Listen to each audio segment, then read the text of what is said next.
She tried to become a bureaucrat in Kashmir. She tried to become a professor. It takes months for her to crack the exams. So she describes this as a period of intense soul searching for her.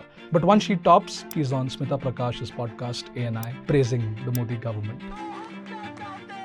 So there is quite a lot of disappointment that he left the party. And I discussed this with Kanhaiya, but he thinks his politics has not changed. He said that if Umar were to one day come out and say that he feels Kanhaiya has betrayed him, he would take it seriously.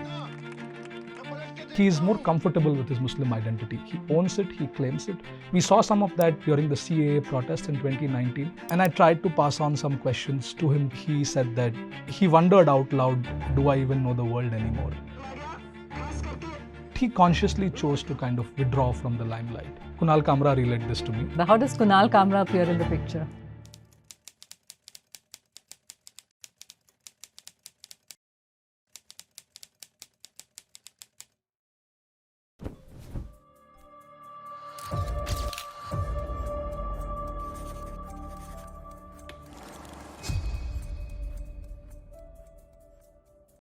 Can a young person in India take on the Modi government and survive?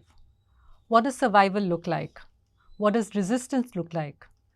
There's perhaps no one better placed to answer these questions than Kanhaiya Kumar, Umar Khalid, Anirban Bhattacharya, and Shehla Rashid, the 4 student activists of JNU who shot to national fame in 2016 when Delhi police swooped down on the campus to arrest 3 of them on charges of sedition, leaving the 4th to lead protest against their arrest. 10 years later, where are these 4 student activists? What paths have they taken? And what does that reveal about our politics at large? Today on True Story, I have with me my colleague Anant Gupta, who spent weeks trying to find this out. Hi Anant. Hi Supriya. Anant, if I may start by asking you, where were you when the JNU sedition case exploded? I was writing my board exams. I was in class 12. I was mentally preparing for college. And I used to be a big Arnab Goswami fan back then. So that's how I got to know what was happening in JNU. And I had strong opinions about it. But I was also a little bit confused because Umar or the other student leaders that came on TV at that time, they didn't look as threatening as TV was telling us they were. But I was still leaning towards what Arnab was saying. So I went to my history teacher at that time and I discussed this with her. And she asked me what I think about this. And I said, Kanhaiya, I am willing to respect because he has surrendered to the police, He had the courage to surrender. But Umar, I don't respect. He went into hiding. At that time, I think Umar had not surrendered. Umar surrendered about 2 weeks later. And my teacher just smiled and she said, you'll figure it out. You'll also go to university one day and you'll figure it out that they're not the same. And any young person, irrespective of, what religion they are or what gender they are, it's normal to feel scared when, the police is looking for you. And for something that you think is completely ordinary. So with those questions, I wrote my board exams and I came to Delhi to study. I had grown up in Calcutta and I came to Delhi University to study. That's where I was. Right. And 10 years later, you're writing about them. Well, what I remember of that moment was that when Kanhaiya appeared in court for remand, right-wing lawyers beat him up. And they also beat up journalists who had come to cover the proceedings. And that prompted a protest march by journalists, the first that I remember in over a decade and a half at that time of being in the profession. It was such a polarizing moment that even journalists were in the line of fire for being quote-unquote anti-national. Now, 10 years later, Anant, for us to look back at that moment to try and assess its impact, its legacy is a very daunting task, which is why we're talking about the 4 activists. That makes it more concrete. Let's start with Shehla. In 2016, she emerged as a very charismatic and inspiring figure, a Kashmiri woman who was willing to take on considerable risk to stand up for her fellow students. Where is she now? Oh, she teaches sociology at the government college in Budgam. It's a small institution about 15 kilometers away from where she grew up, which is downtown Srinagar. Is this what she always wanted to do? Not really. She studied engineering. She didn't even study sociology. But even when she came out of college after having finished engineering in Srinagar, she knew that she wanted to become a politician and a national politician. How do we know that? She met a journalist at that time who I spoke to, Kashmiri journalist, and she very candidly told him that, I see myself in parliament one day. I want to become an MP.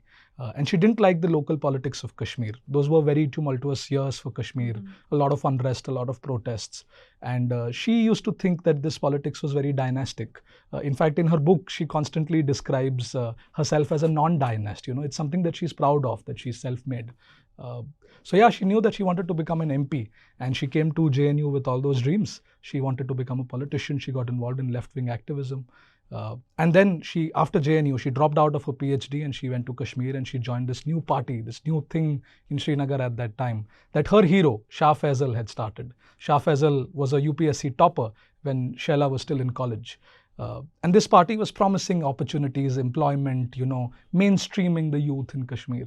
But it didn't last for long because Article 370 was abrogated and politics in Kashmir came to a freeze. And then Shehla just disappeared for a while. We didn't really hear from her. She didn't really appear in the public sphere. And then when she did reappear, Anant, to many people's shock, she wrote a book in which she praised Prime Minister Narendra Modi for his handling of Kashmir. What brought this about? So there's a lot that happened in those 4 years. In her book, she describes this. This is the book. In the book, she describes this as a period of intense soul searching for her. After Article 370 was removed, she describes it as a search for a new framework for looking at the world. She read a lot and she started thinking about her own career at this time. A friend of hers told me that, this is when she realized she needed a job. She needed to have her own money. She is in early 30s, raised in a broken family, raised by a single mother. And that's when she started sitting for exams. She tried to become a bureaucrat in Kashmir. She tried to become a professor. And these are the years in which she was away from the limelight. Till 2023 beginning, when here in Delhi, the Lieutenant Governor gave sanction to Delhi police to prosecute her in a case. What case? A sedition case.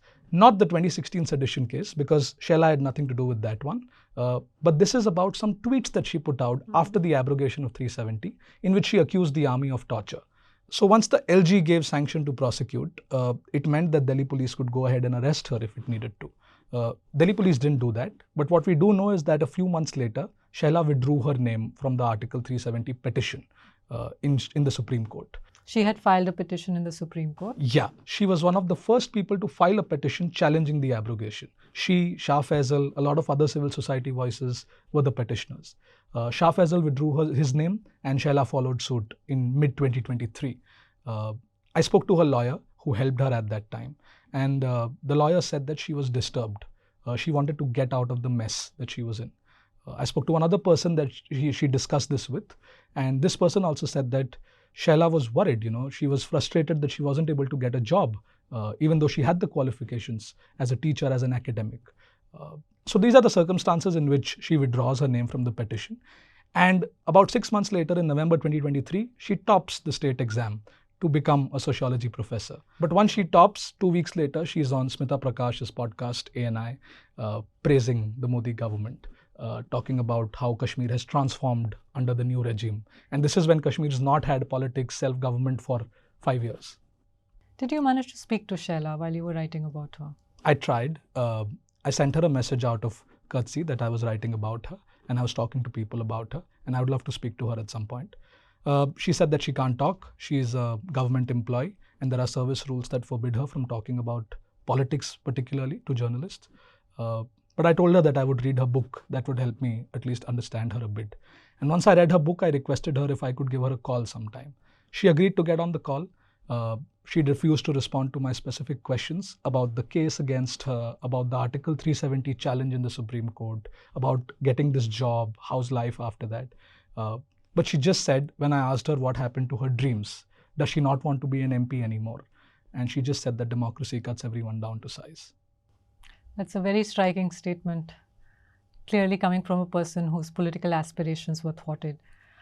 A side note here, how many people did you actually speak to, Anant, in the course of reporting this series? I spoke to about 46 people in total. Long conversations because people from JNU don't like to keep conversations short. And as a non-smoker, these conversations would often have smoke breaks in the middle. So yeah, but I quite enjoyed talking to all of them. So you essentially ended up spending hours and hours trying to understand the paths that each of these activists had taken. Well, to our audience, this work doesn't come easy. We don't do journalism on the surface. We do deep dive journalism. To support it, please become a member. The information is in the description below. Anant, Shehla clearly wanted to get to parliament and could not. She could not contest an election either. But Kanhaiya Kumar did. In fact, I remember in 2019 going to Bihar to cover his election campaign at that time as a CPI candidate from Begusarai, which made perfect sense because CPI was his sort of parent party, the party to which his student outfit had been affiliated, the one that he was part of in JNU. He lost the Begusarai election, and soon after, what we hear is that he's jumped ship, he's joined the Congress. What happened there? It was something that did not land very well with his comrades at that time. And even today, people are quite bitter about it. I spoke to the CPI General Secretary in Bihar who said that, we gave him all the opportunities. We hoped that, this would be the generational transition in our party. The current General Secretary in Bihar is in his 70s. And CPI is still a force in some parts of Bihar, particularly Begusarai, where he comes from. So there is quite a lot of disappointment that he left the party. And I discussed this with Kanhaiya. But he thinks his politics has not changed. He still sees himself as a leftist. He just believes that he is now in the right place to fight the fight that he wants to fight, which is that he wants to take on the BJP, and he believes that the Congress, with its commitment or its promise to uphold the constitution, is the place that he wants to be in moving forward. Right. The one thing that everyone identifies Kanhaiya with is his oratory. I remember in Begusarai, his speeches were electrifying. No matter that he lost the election, but he really kind of galvanized the opposition in some ways. He seems to have fallen silent since then. We barely get to hear from him. What explains that? It's a conscious call that he's made. In fact, he used the word deliberate to describe it. He said, it's a political decision I've made. It's something that happened with him after 2019, and he linked it to social media. He said that he was always in response mode. He was responding to issues, controversies that were breaking out. But slowly during the pandemic, he realized that everything that has to be said has already been said. Politics now needs to be done. That's what he said. And so since then, he's been trying to do more groundwork in politics as opposed to speaking. He still gives a lot of interviews, especially around elections, because he knows that oratory is his strength. In fact, I told him that one of his professors said that he's gone silent and he could be so much more powerful if he spoke. He said it's a criticism that he accepts and he's thinking about it.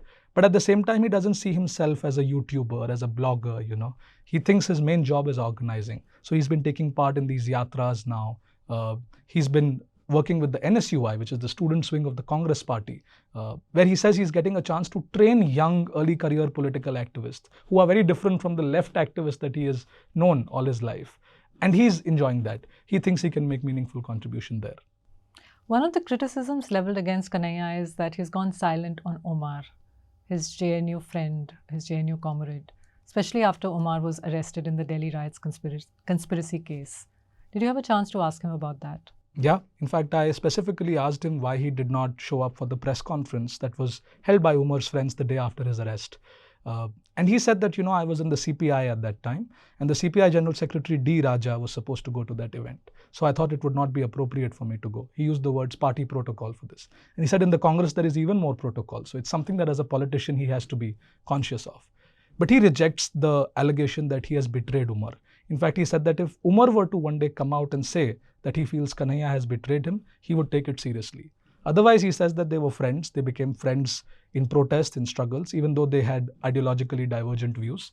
And he's confident that whenever Umar comes out, they will be protesting against the ruling dispensation together. Interesting. Well, moving on to Umar. In 2016, in some ways, he was the one who was most viciously targeted by a section of the television media. They latched onto his Muslim identity and labeled him a terrorist sympathizer. He, of course, came out of jail and completely took that apart. He said it was a misrepresentation, that he's an atheist and that his politics is that of the far left. How did his politics evolve over the past decade? Yeah, in fact, when Umar came out of hiding, he addressed some students in JNU and he started his speech by saying, my name is Umar Khalid and I'm not a terrorist. And of course, in that speech, he recounted how he had never seen himself as a Muslim, particularly in the years that he spent in JNU. Nobody had seen him like that. Nobody had made him feel like that. In fact, Scroll interviewed him after he came out of jail in March 2016. And we asked him, that do you think that was the best response that you could have come up with, that I'm not even a Muslim, why are you calling me a terrorist? And he said that it was important to put the facts on the record, that I didn't see myself like that. But perhaps in hindsight, I shouldn't have done that, because even if you are a Muslim, you should not be treated like that. So, yeah, since then, his politics has changed a lot. His close friends tell me that he's a bit tired of being described as this atheist Muslim. He thinks that it's a way for people to qualify support for him, to say that, he's... how could this happen to somebody who's an atheist Muslim? As if that is to say that, it's okay if this were to happen to somebody who's a believing Muslim. His views on religion have changed a bit. Of course, his friends say that it's not like he's a believer per se now, but he is more comfortable with his Muslim identity. He owns it, he claims it. We saw some of that during the CAA protests in 2019, where he emerged as one of the biggest critics of this law. And he was crisscrossing the length and breadth of the country, going everywhere. There was so much excitement about him among protesters everywhere, but particularly Muslim community. So it was a churn that was going on in him. And we would have gotten to know what direction it would take had he not been arrested. But his friends tell me that it is something that he thinks about deeply, and he has a lot of things to say about. Of course, all our reporting has shown that this Delhi riots conspiracy case has no legs to stand on. Despite that, Umar has been in prison for the past 5 years. And in fact, in January, the Supreme Court denied him bail, calling him the mastermind of the case. How has he been coping with the incarceration? Did you have a chance of getting word directly from him? So I tried. He has a bunch of close friends who go to meet him regularly, as the rules allow, every once in a while. And I tried to pass on some questions to him through them in that mulaqat when they meet him through this glass wall. So the questions were read out to him. He came up with some responses, which this friend of his very duly noted down and shared with us later. But it was nothing comprehensive. And I guess that is bound to happen if you're trying to interview somebody in jail. Even though not comprehensive, what was his response? It was quite poetic. He said that he wondered out loud, do I even know the world anymore? He said that his initial few years in prison were actually nice. That's a dark way to put it, but he said that he felt like the break from social media did him good. He was observing everything from a distance. But as soon as he started to realize that this is going to take a long time and the courts were not responding to his petitions the way he had hoped they would, he became restless. And he says now in particular, after the Supreme Court's order, he has resigned himself to being inside. And that's why he feels like he's living in his own imagination. Right. Well, one person who's actually stood by Umar as a rock is Anirban Bhattacharya. He's the quietest of all four. What has he been up to in the past decade? So he's actually worked. Unlike the rest of the three of them, he went back after those protests in 2016 almost instantly. Within months, he finished his PhD and got a job. He worked with the activist Harsh Mandar at the Center for Equity Studies, working on human rights, communities across India. His PhD was about tea workers in the hills of West Bengal. So he kept doing that, he kept writing about that issue. But he consciously chose to kind of withdraw from the limelight. And he says it's not because, he had some great premonition about the world. It's just that is what came naturally to him.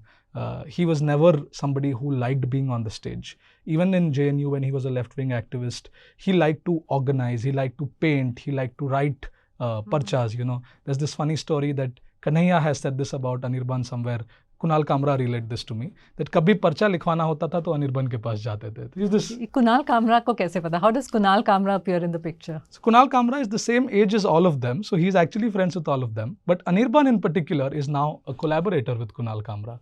In fact, the renewed avatar of Kunal Kamra that we see on YouTube doing these shows, he's running a podcast series, he's doing a news analysis show, he's doing a history show. All of these products have Anirban as the head of research. And it's a collaboration that began a couple of years ago. The products we are starting to see now. But the friendship goes back a long way because Kunal is the same age as all of them, and he actually invited some of them as guests on his older podcast too. Zooming out, Anant, what was the impact of the JNU sedition case on JNU, on the university, but also on student politics at large? Can students protest in universities today? Yeah, most people I spoke to look back at that moment with some positive ideas and also a bit of disappointment. Disappointment because most students who were involved in those protests struggled very hard to get jobs after that. Many of them didn't get jobs. They would have thought that in an older world, they would have easily landed jobs in Delhi University or JNU or private universities in this part of the country and stayed involved in activism. But many of them have now gone to other parts of the world or different parts of the country. Freedom of expression is something that came up a lot in my conversations. Students in some ways were allowed to take a lot more liberty at that time. Now there's a lot more self-censorship. Protests still happen, events still happen on campuses, but in some ways there's a template that came out of the JNU sedition case. There's controversy created about an event happening on campus. Then there's an FIR filed. These days, the university administrations are filing the FIRs against students, which was unthinkable back then. In fact, in JNU, it surprised many people that the VC at that time had allowed the police to come in and arrest Kanhaiya. Nobody was expecting that at that time. Since then, we've come a long way. We frequently see VCs, directors, not just allowing the police to come in, but also filing police complaints against students. But having said that, there's still protests happening. There's still events, activism happening at universities. But everybody says there's a lot more self-censorship now. Recently in TIS, 9 students had to face a case because they gathered to organize a meeting for GN Sai Baba. Even JNU, wasn't there a protest that took place recently which has led to the rustication of students? Yeah, there were 2 protests recently which made the news. One was against facial recognition technology that was used in the JNU library. Some students protested against that. It got a bit heated up. They broke some cameras. All 4 members of the students' union were rusticated for 2 semesters. If you go back 10 years, that would mean Kanhaiya, Shehla would have all been out of the university, let alone leading protests. Likewise, there was a controversy recently about some slogans that were raised in JNU, which very much mirrored what happened in 2016. The slogans here were also controversial. But it seems like, the students and their teachers and the police also were able to pull back and not let it escalate into something very big. And I was told by, students who are still there, teachers who are still there, that this is a conscious call. They are avoiding confrontation with the administration, with the police, because they fear the worst now. So these are all the lessons. So it did have like a huge chilling effect on JNU, on student politics. It also gave birth to a whole new vocabulary. Yeah. On one side, Tukre Tukre gang, anti-national. On the other side, Azadi. A decade later, which of these terms have gained more power? It's a mixed picture again. People look back at this like this. Azadi at that time was something that came right in the middle of our public discourse. I remember 3 or 4 years after the JNU controversy, Gully Boy came out, and it had this whole, rap song with the slogans reproduced from JNU itself. At that time too, there was a debate that, is it diluting the sloganeering and the chants that surround Azadi. But since then, Azadi is not as fashionable as Tukre Tukre gang anymore. In some ways, that tag of Tukre Tukre gang has followed Kanhaiya in his politics, has followed Umar even in prison. In fact, the Delhi police charge sheet against Umar links the CAA protest to the 2016 protests, saying that, after 2016, he learned to conceal his politics and appeal to a larger audience, but he was still very much a Tukre Tukre gang member. So these tags that were used against them have stayed not only in the public imagination, but also followed them in court cases, in politics, everywhere. Well, since we're talking about charge sheets and court cases, what's the status of the sedition case, the 2016 sedition case? So the police have filed a charge sheet, but the trial never began because the Supreme Court of India said that it wants to weigh in on sedition and kind of suspended this colonial law about what can be said and can't be said in public in an independent country. But it still creates problems for many of the students who got involved in that. There were 10 students whose names were associated with this case. Some of them have had to pay large sums of money, as bail bonds. And it's their lives are still in limbo. Many of them struggled to get jobs for so long because they were associated with that case. Well, there's a lot to unpack, Anant, but we're running out of time. But I do want to ask you a question related to the reporting process. Well, most of the stories that have come up for discussion in this show so far are stories that are based on hard, objective facts, gleaned from documents. While in this case, we are talking about what's essentially subjectivities, making sense of the journeys of these 4 student activists. What did you do as a reporter to make sure that within this you were fair to each of them? But what we've tried to do is we've tried to present them as ordinary young people who found themselves in the middle of an extraordinary moment. And it kind of disturbed their lives, All 4 of them now are between 38 and 40. All 4 of them have different lives, like Anirban, for example, was telling me that his parents are old and he feels like he missed out on spending time with them. He now lives with them, but he does carry this regret with him. And none of them are married, as most people their age are in India. So they are in still many ways living extraordinary lives. And we tried to understand those lives in totality. But I also felt like I was writing history, which is not something I'm trained for. I'm trained for journalism. I found that challenging because I was writing their personal histories. But because of our journalistic training, we try to be as objective as possible, present details, present views and counter views, and give the person a chance to respond. And Anand, don't forget, journalism is the first draft of history. On that note, thank you so much for watching. I again request you to become a member of Scroll. The information is in the description below. Thank you.